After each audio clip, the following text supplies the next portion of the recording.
네, 대표님 오늘 돈에 대해서 한번 여쭤볼 건데 대표님 왜 돈에 대한 질문을? 아 대표님 돈이 많을 것 같아서요. 약간 돈에 대한 특별한 관점이 있으실 것 같아서 네네네. 대표님만의 좀 특별한 돈에 관한 얘기를 좀 들어보고 싶었습니다.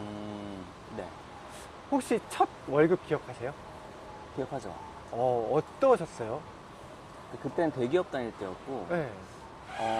액수도 기억나요. 얼마?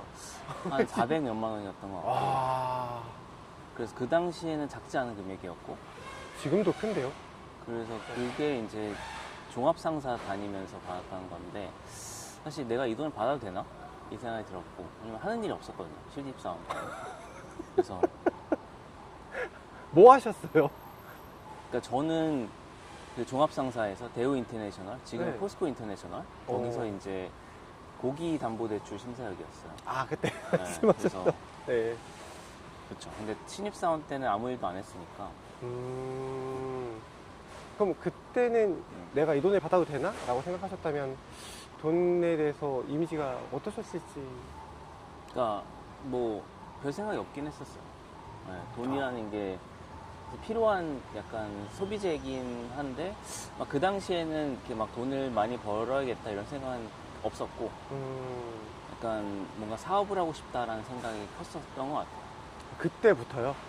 네, 그래서 사업을 하고 싶어서 이제 종합상사에 입사를 하게 된 거고. 근데 궁금한 게 그러면 꽤 월급이 컸잖아요. 저 작은 돈이 지금 들어도 아닌데 그러면 사업을 하고 싶다는 것보다 훨씬 더 큰 돈을 벌고 싶었다라는 건가요? 그렇죠. 왜냐면 이제 그때도 이 개념은 알고 있었어요. 그러니까 내가 직장을 다는 거는 나의 노동 수익을 버는 거다. 그러니까 노동 수익을 벌게 되면은 절대 큰 돈을 벌 수 없다라는 사실은 알고 있었고. 그래서 돈을 벌려면 이제 직장에서는 사실 경험을 쌓는 거고, 이제 물려받거나 사업을 하거나 아니면 투자를 잘하거나 이 세 개 중에 하나밖에 없어서 저는 사업을 해서 돈을 벌어야겠다. 와, 여기는 지금은 내가 경험을 쌓는 곳이다. 이 생각을 했던 것 같아요. 애초에 그러면 사업을 하실 생각 때문에 이걸 하셨군요. 그래서 종합상사를 갔죠. 와, 네. 그러면 처음으로 월급이라는 걸 썼을 때 맨 처음 뭘 사셨거나 뭘 쓰셨나요? 근데 뭐 그냥 솔직히 말씀드리면 네. 이렇게 저도 막 부족한 상황이 아니어서 그래서 월급 받아서 막 이러진 않았어요. 그래서 원래 좀 네. 부귀한 집에서. 부귀하다기보다 그냥 이제 뭐 부모님이 아낌없는 이제 지원을 해주셨던 케이스라서 와, 금수저. 금수저라기보다 그래서 뭐 부는 대물림 된다.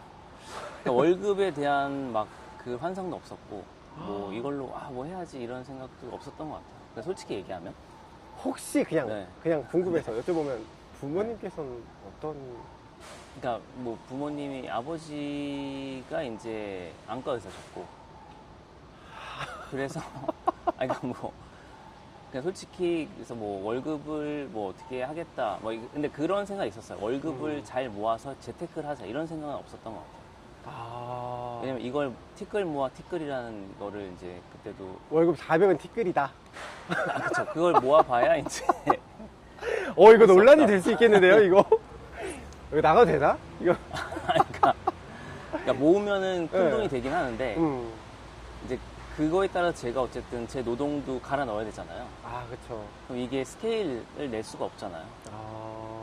약간 그러니까 벽돌공을 약간 비하하는 건 아닌데 그냥 벽돌공 개념 많이 생각했어요. 벽돌공은 이제 내가 9시간 일하면 벽돌을 뭐 200개 쌓고 200개 쌓는 거에 대한 보상을 받는 건데 이제 딱 그 인풋이랑 아웃풋이 정해져 있잖아요. 그쵸. 그래서 그렇게 되면은 제 시간이 이제 무한하지 않으니까 돈을 벌 수 없다는 생각을 했던 것 같아요. 그때부터. 근데 그렇게 하셔서 결국에는 사업을 하셨어요. 그리고 굉장히 잘 되셨거든요. 사실 이제 굉장한 성장을 이루셨는데 그때 돈을 엄청 들어오셨을 때 어떠셨어요? 사실 후회가 많이 되긴 해요. 그러니까 어떤 왜요? 후회가 되냐면 그때 그러니까 약간 달리는 기차에 타고 있었기 때문에 음. 자원을 갖다가 이제 성장에만 되게 다 때려 박았거든요. 근데 그게 지금 생각해보서는 이제 성장과 내부 관리랑 이런 것들을 종합적으로 좀 봤어야 되는데, 그때는 이제 오로지 경주마처럼 이제 성장, 이거에 올인했기 때문에, 사실 그렇기 때문에 VC 투자를 받은 것도 있긴 한데, 지금 돌이켜보면 이제, 아, 그때 너무 많은 돈을 이제 썼구나. 이런 생각이 들면서 후회가 되죠. 오히려 돈을 좀 잘못 썼다. 이런 그쵸. 느낌일까요? 지금 생각해보면 좀 배분을 잘못했다. 그러면 그러면 배분을 잘못한 것 때문에 혹은 돈이 없을 때, 그런 일로 인해서 힘들어졌을 때는 어떤 때가 있었을까요? 그래서 이제 저희가 이제 매트리스를 사업하다가 이제 투자를 유치해서 스마트 매트리스 쪽으로, 헬스케어 쪽으로 넘어갔고, 근데 이제 커머스 때 돈 쓰듯이 하드웨어에도 돈을 썼거든요. 그러니까 뭐 없으면 만들자, 금형 없으면 금형 파자.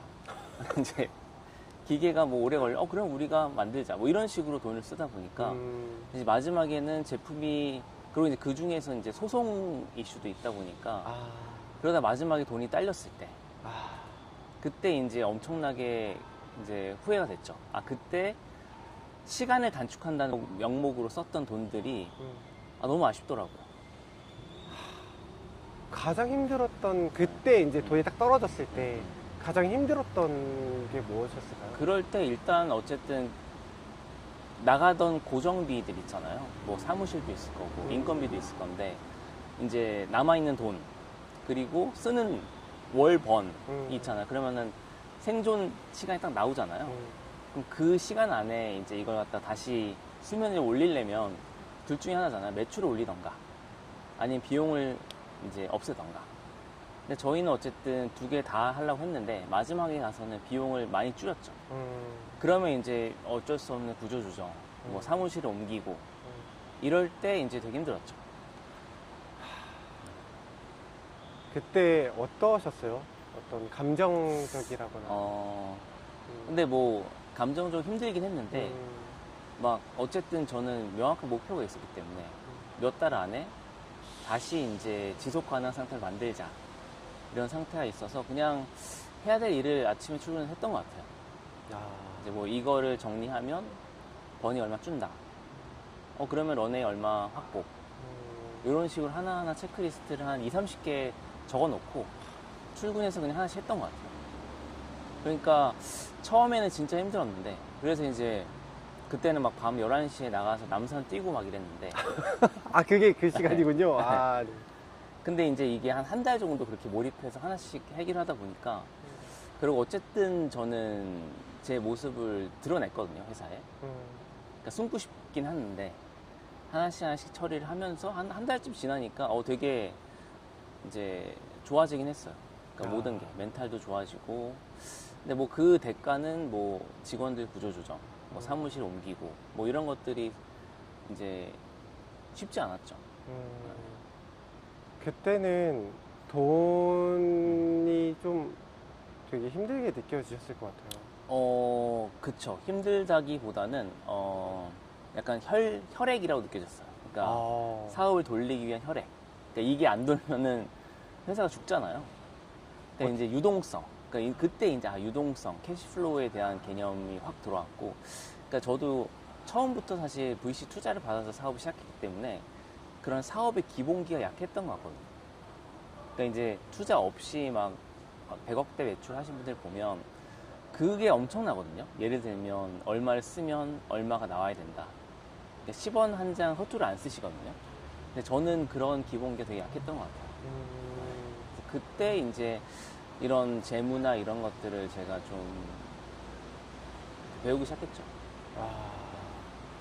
그러면 지금은 좀 어떠세요? 지금의 회사의 모습은 마음에 드세요?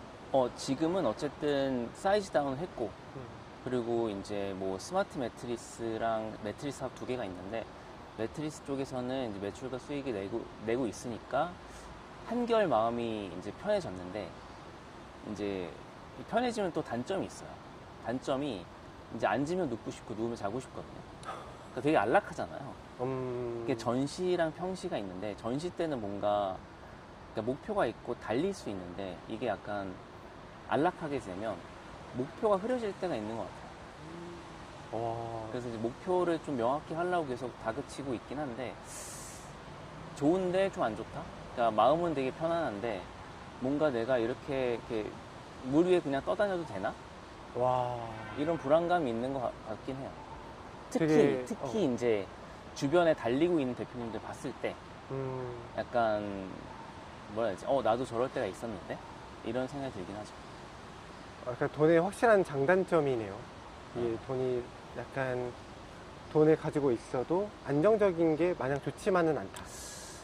그쵸. 그 돈으로 비유할 수 있는지 모르겠는데, 어쨌든 돈이 이게 잘 흐르고 있을 때, 평시잖아요. 이럴 때는, 그러니까 사람들이 뭔가를 바꾸려 하지 않는 것 같아요. 그러니까 이게 되게 안락하고. 근데 그 얘기는 뭔가 성장으로는 좀 멀어지는 거거든요. 뭔가 도전을 새롭게 해야 되는데, 그래서 그걸 지키려고 하고. 그러니까 원래는 제가 그렇게 지키려고 했었으면, 뭐 그런 스마트 매트리스도 안 했을 거고. 그렇죠. 그리고 투자도 안 받았을 거고. 그런 생각이 들 때가 있어요. 내가 무슨 고생하려고 굳이 투자를 받아서 사지로 나를 몰아넣었지? 라는 생각이 들 때가 있어요. 근데 되게 지금도 네. 투자 받기 위해 되게 노력하시는 분들이 많잖아요. 네. 근데 그런 분들께 대표님은 혹시 하고 싶은 말 있으세요? 저는 그래서 사실 진짜 친하면 웬만하면 투자 받지 말아라 얘기를 하고, 그 이유가 이제 투자를 받으면 모든 창의성이 없어지는 것 같아요. 그냥 돈으로 다 해결하려고 하고. 그러니까 투자를 안 받고 돈이 없는 상태에서는 되게 효율적인 구조를 계속 생각하거든요. 근데 돈이 들어오면 그게 그냥 다 퍼져요. 그리고 사실 되게 비싼 돈이에요. 그러니까 그 성장한 회사의 에쿼티를 내주고 돈을 받는다는 게 한 연이율 40%에서 50% 정도 이율이 되는 것 같거든요. 잘 됐을 때. 그래서 냉정하게 지금 하고 있는 게 돈이 필요 없이 내가 할 수 있는지에 대한 판단이 안 서 상태면 저는 일단 투자 받는 걸 반대하는 것 같긴 하고. 근데 당연히 트레이드 오프가 있잖아요. 그러니까 투자 받으면 좋은 거는 이제 그 결혼하고 시작했을 때 보통 이제 단칸방에서 시작하는 거랑 이게 투자 안 받고 시작하는 거. 투자 받으면 이제 차 있고 뭐 집 있고 뭐 이렇게 있고 시작하는 거랑 시간이 다르잖아요. 시간을 줄일 수 있고. 저는 시간을 줄이는 게 꼭 좋은 것 같지는 않아서 그때 이제 뭔가 그 나만의 단단한 그 강점이랑 이게 쌓이는 것 같거든요. 근데 뭐 저도 이제 투자를 받아봤으니까 하는 얘기고. 만약에 안 받아봤다면 지금도 투자를 받고 싶어 하실 수도 있잖아요.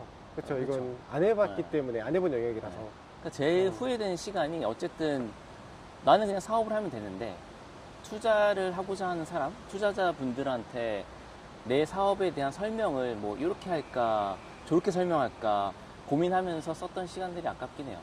그 시간에 그냥 사업에 더 집중해서 실행을 더 많이 했으면 훨씬 더 생산적인 시간이 됐을 텐데 뭐 이런 후회가 있지만 반대로 뒤집어 보면 투자를 받았기 때문에 또 절대 할 수 없었던 경험들을 할 수 있었거든요.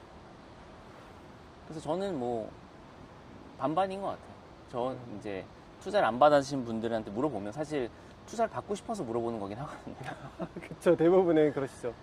그래서 이제 일단 잘 해보셔라. 의사결정 했으면. 근데 의사결정 아직 안 했으면 뭐 고민해봐라. 이렇게 얘기하죠. 약간 투자 반대론자. 반대론자는 아니에요. 그러니까 왜냐면 제가 뭐 그 사업을 잘 알지도 못하고 뭐 그 투자 받아서 잘 된 데도 많거든요. 네. 그렇죠. 그러면 이거는 너무 궁금한 건데 돈이 이제 막 한참 들어올 때, 그러니까 뭐 이게 여러 가지 뭐 힘든 것도 있고 이렇지만 돈이 많이 들어왔을 때 제일 먼저 하셨던 거 본인을 위해서, 꼭 가족을 위해서. 그냥 솔직히 얘기해서 그런 거 별로 없긴 해요. 아 진짜요? 네. 근데 저는 되게 그냥 루틴하게 사는 걸 좋아해서 그래서 뭔가 뭐 들어왔다고 해서 과소비를 한 적 없고 그런 건 있었던 것 같아요. 근데 약간 여행 가거나 이런 적은 있었던 것 같은데 뭐 그게 돈이 들어왔다고 한 거는 아닌 것 같고 그런 건 있는 것 같아요. 이제 이 정도 있으니까 내가 쫄딱 망해도 뭔가 이 보금자리는 있구나 이 안도감은 들었던 것 같고 그러고 이제 막 달릴 때는 가끔씩 내가 무슨 일을 벌이고 있지 이런 불안할 때가 있거든요. 그럴 때 이제 제 마음을 다질 때 그래도 여기는 내가 다 망해도 여기 가서 이렇게 하면 되는구나 하고 이제 저를 이제 뭐 안심시킬 때 정도로 썼던 것 같고. 돈이 없어 본 적이 없었기 때문에. 사실 뭐 먹고 사는 거에 대한 고민은 그렇게 없었기 때문에. 그러고 뭐 내가 해도 뭐 어디 가서 이런 일을 할 수 있겠지 이런 자신감이 있었던 것 같아요.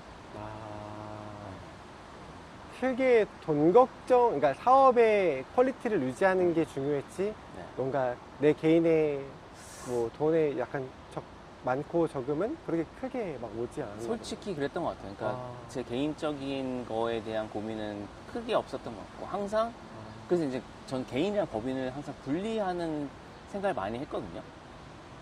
그러니까 법인은 지금 허덕허덕 되는데 저는 여유롭다. 이럴 때 이제 괴롭거든요. 왜냐면 법인의 대표니까. 근데 이걸 개인으로 결부해서 생각할 때 아까 말씀드린 것처럼 좀 망해도 요 정도는 가겠구나 이 생각했던 것 같아요. 그러면 요즘은 돈에 대해서 좀 어떻게 생각하세요? 요즘엔 어쨌든 돈을 바라볼 때 내가 20대 때부터 이런 걸 할 걸 이런 고민, 그러니까 아쉬움이 있긴 해요. 그러니까 저는 돈에서 좀 중요하게 보는 속성 중에 하나가 복리 효과거든요. 그러니까 이게 컴파운딩 계속 이렇게 쌓이는 거라고 생각하는데 저는 이제 사업을 했기 때문에 되게 꾸준하게, 그러니까 사업은 되게 컴파운딩하게 복리 효과를 키워왔는데 돈을 꾸준하게 키워오지는 못했던 것 같거든요. 그러니까 예를 들면 꾸준하게 뭔가 투자를 한다던가 이런 걸 못했고, 반대로 또 다른 속성 중에 하나가 레버리지거든요. 근데 레버리지는 많이 썼던 것 같아요. 근데 그 레버리지로 인해서 복리 효과가 막 많이 파괴된 적은 많죠.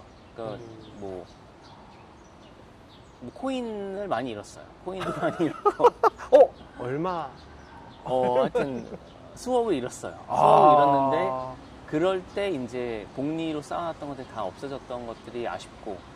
근데 이게 복리라는 게 시간에 쌓이는 거거든요. 그래서 저는 이제 좀 늦었기 때문에 결국 다시 사업에 좀 집중하자. 그래서 내 자산을 복리 효과를 쌓아가자 쪽으로 이제 좀 생각을 하고 있고, 그래서 돈은 이제 이 사업이 잘 됐을 때 결국 따라오는 거다라고 생각을 하고 있어요. 혹시 뭔가 돈에 대해서 좀 나만의 특별한 또 철학 같은 거 있잖아요. 이렇게 해야 된다, 이렇게 해야 된다, 이런 게 마지막으로 하나 있을까요? 일단 저는 인플레이션에 대한 거를 사람들이 생각 안 하고 있는데, 이제 인플레이션이 왜 일어나고 이런 걸 물어보면 대부분 모르거든요. 저는 아까 말씀드린 대로 복리 효과, 레버리지, 그 다음에 인플레이션, 세 개만큼은 사실 아무리 공부를 해도 부족하지 않다고 생각하거든요. 자본주의에서는. 그러니까 인플레이션에 대한 대응도 잘 못했어요. 그러니까 인플레이션이라는 게 어쨌든 자산 가치는 올라가고 현금 가치는 떨어지잖아요. 근데 저는 어쨌든 사업에 정신이 없다 보니까 갖고 있던 현금을 적절할 때 좋은 자산을 못 옮겨놨어요. 그러니까 옮겨도 코인 같은 이제 이상한 자산을 옮겼다가 그게 없어지고 이렇기 때문에 인플레이션을 방어하지 않았을 때 결과물을 저는 요즘에 큰 형님들 보면 많이 보이거든요. 그러니까 어떤 분들은 이제 똑같은 직장에 이제 입사했는데 30년 지나고, 어떤 분들은 이제 강남에 아파트에 살고 계시고, 어떤 분들은 이제 경기도에 이제 빌라 살고 계시고, 이게 이제 인플레이션에 대응을 못한 것 같아요. 그래서 인플레이션에 대한 걸 누가 좀 알려줬으면 저도 이제 30대부터 인플레이션이라는 거를 공부하고 통화량 이런 공부해서 적절할 자산으로 계속 옮겨놨을 텐데. 대표님 다음에 이거 한번 강의해 주실 수 있나요? 뭐 제가 알고 있는 걸 얘기할 수 있는데 대부분 근데 인플레이션 생각 안 하고 그리고 복리도 생각 안 해요. 그러니까 이렇게 팩트로 그냥 객관적으로 쉽게 이야기 말하는 게 쉽지가 않아서 대표님 한번 해주셨으면 좋겠어요. 그럼 저희가 이걸 한번 컨텐츠로 만들어 보겠습니다. 알겠습니다. 그러면 대표님 지금 만약에 100억이 있다. 당장 100억이 있다. 그러면 가장 하고 싶은 일 하나. 사실 제가 이거 많이 하는 질문이긴 하거든요. 100억 있으면 지금 사업 계속 하실 거냐. 근데 저는 100억이 있어도 지금 생활에 별 크게 다를 게 없을 것 같아요. 그러니까 이미 넘었다. 아니요, 많이 그런 건 가지고 아니고. 현금 100억이 있진 않으니까. 근데 지금 하고 있는 일이 어떻게 보면은 제가 아까 말씀드린 좀 복리 효과를 쌓아나가고 싶은 거거든요. 그러니까 그거에 제 시간을 더 많이 쓰고 싶고, 그 시간을 쓰는데 방해되는 요인들은 이제 돈으로 더 없앨 것 같긴 해요. 사실 그런 게 별로 없긴 하거든요, 지금 요즘에는. 그래서 그게 있으면 좋은 에셋, 인플레이션에 대응을 해야 되니까 좋은 뭐 부동산이나 건물로 옮겨서 자산 확보하고. 그러니까 저는 드는 생각이 현금을 들고 있으면 쓸데없는 데 돈을 써요. 그래서 빠르게 그거를 갖다가 자산으로 바꿀 거예요. 그리고 지갑은 비우고 머리는 더 맑게 해서 이제 사업에 더 집중하지 않을까. 야, 결국에는 사업으로 귀결되는. 그럴 것 같아요, 지금은. 아, 이게 젊은 분들, 그리고 새롭게 뭔가 창업을 하시는 분들한테는 굉장히 도전적인 얘기가 될 것 같아요, 저는. 네. 아, 나도 이렇게 하고 있나? 나도 네. 이렇게 할 수 있을까? 네. 이런 것들을 되게 많이 배우게 되는 시간일 것 같습니다. 네네. 네. 그럼 제가 네. 사실 여기서 끝내려고 그랬는데, 네네. 그, 질문이 의도하신 질문이랑 좀 다른 거. 맞아요. 많이 갔어요. 그래서 제가 네. 한 번 더 네. 돈이란 주제로 하나만 더 찍을 수 있도록 한번 해보겠습니다. 네네. 네, 알겠습니다. 그러면 여기서 하나 촬영 마치도록 하겠습니다. 네.